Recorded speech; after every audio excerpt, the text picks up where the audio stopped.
Okay. Now, on your own, you can try one leg tucked in or the other leg tucked in. So you can alternate between the two as you do these. But now, what Scott's going to show is tucking both legs in into a butterfly type position. So the legs are going to come straight up, breathing out, and then back down into this butterfly position and back up. Each time he comes out, ending in a wave. Up and down.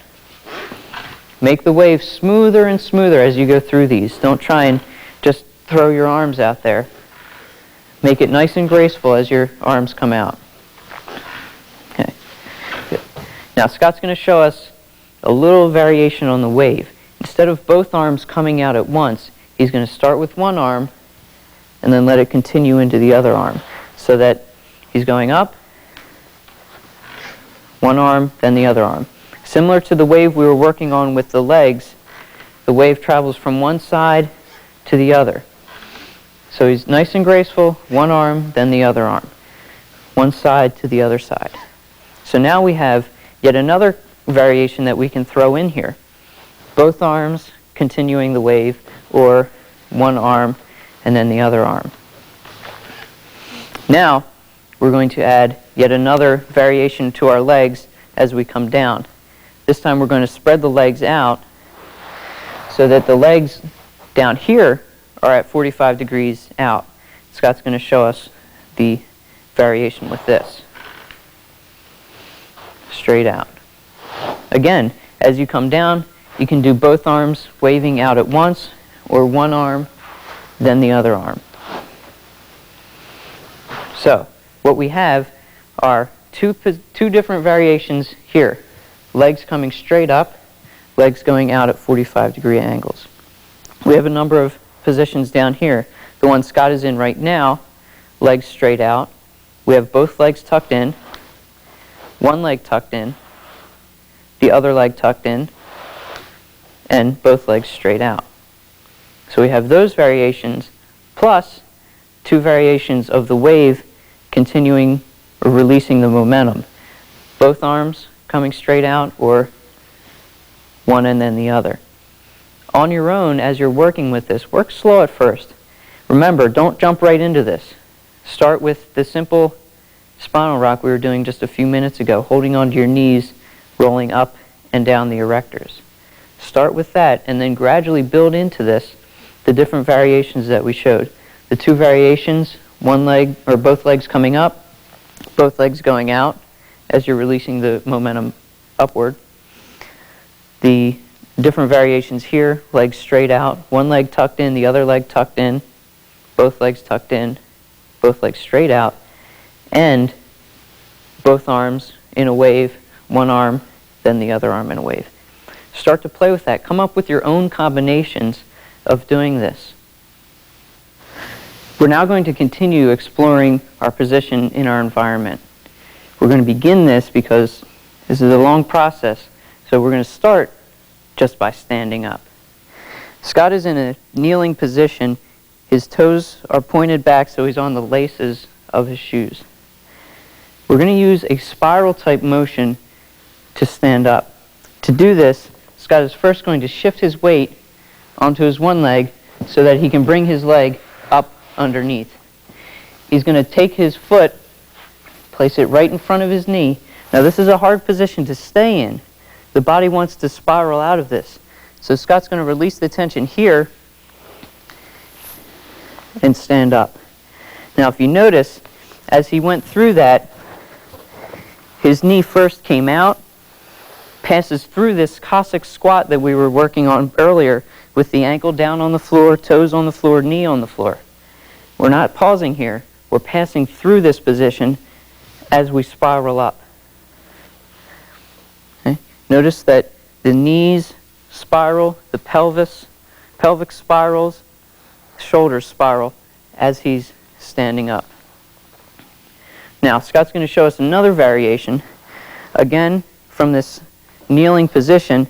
This time, instead of having his toes pulled out, he's going to sit up on his toes. The movement's going to be similar. He's going to shift his weight to one side, put his foot next to his knee, spiral up. And Scott's going to show this to us again. And up. Now, if Scott can get into this position, all he has to do is lift his knees up, and he's in a squatting position. So, now he's in a squatting position. Both feet are directly beneath his weight. He's relying on his structure to support his weight. The movement's going to be the same. He's going to shift his weight to the side, bring this one foot around in front of the knee again, and spiral up. Now this variation is going to be a little easier because your weight, his knees, are already up off the floor. In the squatting position, transfer his weight to the side and spiral up. Now there's another variation that we'll get more into later. We're going to work again from the squatting position here. This time, instead of bringing his foot in front of his knee, he's going to shoot it all the way through under his leg and corkscrew up from there. It's a much tighter spiral. Another variation on this spiraling up. This time we're going to work from the shin box. We're familiar with this position already. We were working on expanding the pelvis out just by lifting the body straight up. We've already worked on this. We're going to expand this by releasing the potential energy in this back leg here. Scott's going to swing that around right into this position we were working on before and spiral up again. He's going to show that again. Notice he's going to swing his leg all the way around, keeping his foot in contact with the floor. Don't try and lift your foot up off the floor and contort your body in any more ways. He's going to show it again, just sliding the foot straight around and spiraling up. That's standing up. We're now going to take this same shin box and we're going to fall down to the ground. From here, Scott's going to take this free arm, which is not, this would be a blocked arm because his legs are in the way. This is going to be his free arm. All he's going to do is slide out at a 45, roll his top shoulder over, lift his knees up, and he's on his back. It's as easy as that. He's going to come back up and show us again. Sliding the arm straight out, rolling onto his back. Now to get up, notice he's screwing his arm here, generating momentum as his knees come down. Generating momentum, he's going to breathe out. And that circle that we were doing with the torso earlier. Screwing the arm, circle with the torso, is going to, once again, spiral us up into this seated position. Now, what we're going to do is, Scott's going to go down one side, come up the other. One side, and up the other, so that he's traveling in a circle, back and forth. Notice he's using a wave in his arm to generate momentum. You can use a wave there, or you can screw your arm over to generate momentum. Now, we worked on getting to the shin box from the Cossack squat. So Scott's going to get into the Cossack squat. Here, our knee is coming out, our heel is flat on the floor, toes are pointed out. All we're going to do is allow this back leg to fall over. He's going to continue that momentum into a fall, onto his back, come back up the other side. Okay? Back up into our Cossack squat with our toes, ankle, and knee flat on the floor in the shape of an L. Far leg's going to go down. He's going to slide right out, onto his back, and back up into the squat. Now, how did we get into the squat, into the Cossack squat, from a regular squat? Here. So Scott's going to start in a regular flat foot squat. One leg's going to go down, the other leg's going to go down in the same direction, all the way onto his back, up to the other side, to the shin box, to the Cossack squat, to the flat foot squat. And back to the other side. You can continue going around in a circle, getting used to your body sliding into the ground, not hitting it at a direct angle. You want to gradually decrease the angle as you're falling down.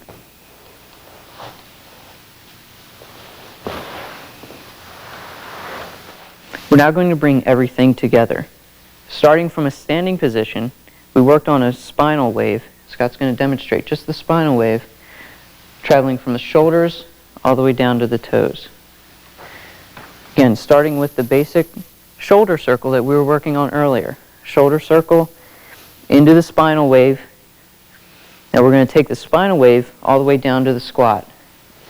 Here, flat foot squat. Now what were we just working on from the flat foot squat?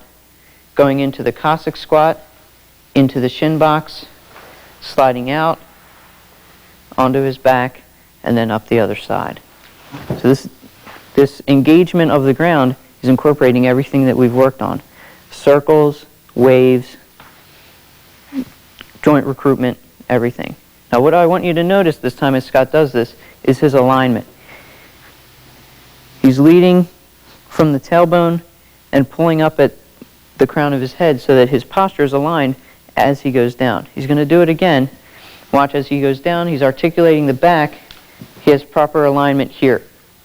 As he goes into the Cossack squat, he still has proper alignment. In the shin box, still proper alignment. He's not bending over and slouching over as he goes down. He's keeping his back straight, and he's also breathing as he goes down. He's going to come back up. As he goes down, he's going to breathe out. Notice the posture. He's breathing out. As he engages the ground, he's breathing out. So we're incorporating our movement, our posture, and our breathing all together. Finally, we're going to work on engaging the ground face first. This is a little scary for some people, so take this slow. Don't rush right into this. Work up to it gradually. If you have any fears about it, work slow. We're going to start in a flat foot squat. Scott's going to take his forearms, place them right against his rib cage, right in here. Now as he starts to descend, his arms are going to come straight out so that his hands are close together. Here. When his hands are close together, he's relying on the structure of his bones to support his weight. And back up. If he puts his arms spread out far, as most people want to do, he's engaging the muscles in his arms, his back. Most likely he's going to pull something, and even more likely his muscles will not be able to support his weight if he's going down fast enough. He's going to face plant right into the ground. So he's going to keep his arms close in so that he's relying on the structure of his body to support him. He's going to go down here and back up. This time when he does it, his arms are going to go out. Notice his fingers. He's reaching out with his fingers, not just slamming his palms into the ground. You want to engage from the digits in your hands, right each joint articulating down so that you're sliding into the ground. Now, he's going to do a spinal wave so that his feet go back and out. Notice he's pulling the pelvis up off the ground so that our pelvic girdle is not smashed into the ground. Up on his toes. He's going to arch his back, bring his knees to his elbows. And he's going to do it again. Fingers, spinal wave, on the toes, arching the back, and up. This is from a flat foot squat. So we're going to stand up, do the same exact thing. Shoulder circle, spinal wave down to the squat, arms out, and down. Okay? Now that's in slow motion. Now Scott's going to show it to us in regular speed. Straight down. And again. Okay. Notice he's turning his head to the side so that he doesn't crack his nose or his chin on the ground. Nice and smooth, a wave-like motion, a wave of the spine initially down into a straight posture in the squat, and then a spinal wave out.